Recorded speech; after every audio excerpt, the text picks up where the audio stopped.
কোন ব্যাংকে টাকা নাই, কোন ব্যাংকে। আমি জানি না আমার যে ভাইয়েরা এখানে আছেন তারা কতজন ব্যাংকের সাথে, ওয়ার্ল্ড অফ ফাইন্যান্সের সাথে কতখানি পরিচিত। অভিজ্ঞ রাজনৈতিক নেতৃবৃন্দ হিসেবে নিশ্চয়ই অনেকটাই পরিচিত তারা, কারণ তাদের জানতে হয়। কোন ব্যাংকে, প্রাইভেট ব্যাংকে টাকা নাই, পাবলিক ব্যাংকে টাকা ঢুকানোর জন্য টাকা ছাপানো হচ্ছে।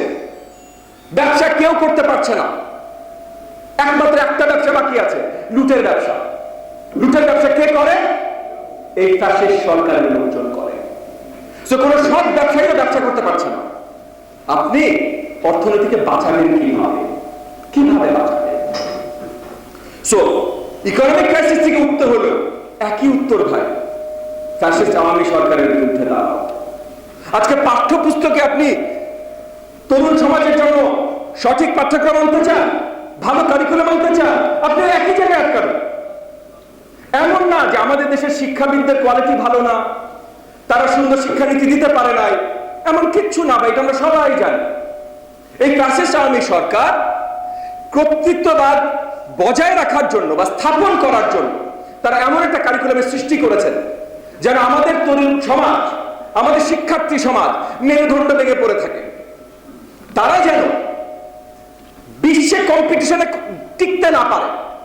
বিশ্বে কম্পিটিশনে তারা যদি টিকতে না পারে, তাহলে আশেপাশের কোন দেশের লেবার ফোর্স হয়ে আমরা রয়ে যাব।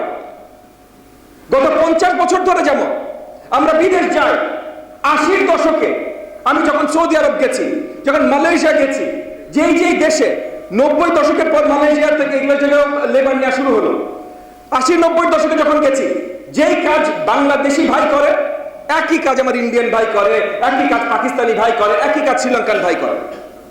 আজকে আপনি কাতার যান, দুবাই যান, মালয়েশিয়া যান, ইন্ডিয়ানরা, ভারতীয়রা এক কাজ করে না। ভারতীয়রা সব ম্যানেজার, সব ম্যানেজার হয়ে গেছে। শ্রীলঙ্কার অনেক ভাইয়েরা ম্যানেজার লেভেলে চলে গেছে। আমার বাংলাদেশি ভাইয়েরা কোথায় আছে ভাই?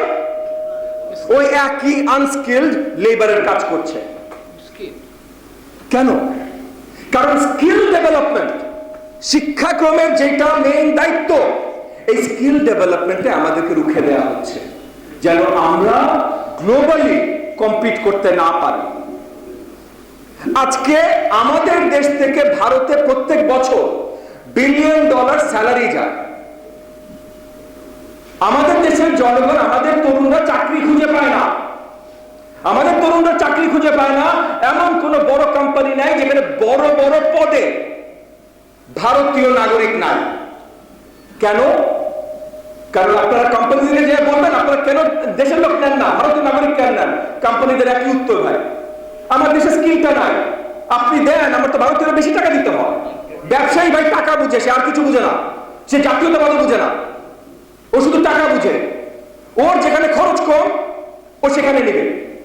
আমার দেশের ছাত্রছাত্রীদের যদি আমরা তৈরি করে তাদেরকে দিতে পারতাম, তাহলে ভারতীয় নাগরিকের সেই চাকরিটা পেত না। তাহলে তারা কখন পাবে? যখন আমাদের দেশের শিক্ষা সঠিক হবে না। ভারতের সাথে সম্পর্ক আমাদের একদম জন্ম থেকে। ভারতের সাথে সম্পর্ক পাশাপাশি থাকলে বাজে, যে কোনো দুইটা দেশ বাজে, যে কোনো, জাপান, চায়না বাজে, মেক্সিকো, আমেরিকা বাজে, যে কোনো দুইটা দেশ পাশাপাশি থাকলে বাজে। গত 10-15 বছর যা বেঁচেছে এর আগে এত বাজে নাই। কেন? কারণ এই ফ্যাসিস্ট আওয়ামী সরকার নিজেরা ক্ষমতায় থাকার জন্য দেশের সবকিছু তারা কর্তৃত্ববাদী ভারতীয় সরকারের হাতে দিতে চায়। সেই কারণে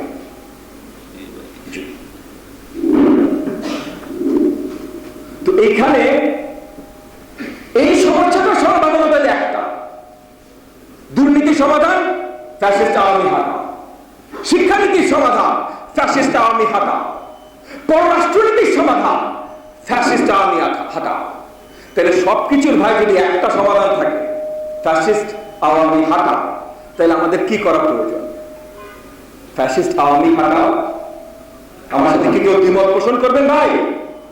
না, আমাদের দরকার শুধুমাত্র একটা জিনিস, ফ্যাসিস্ট আওয়ামী হাঁটাও।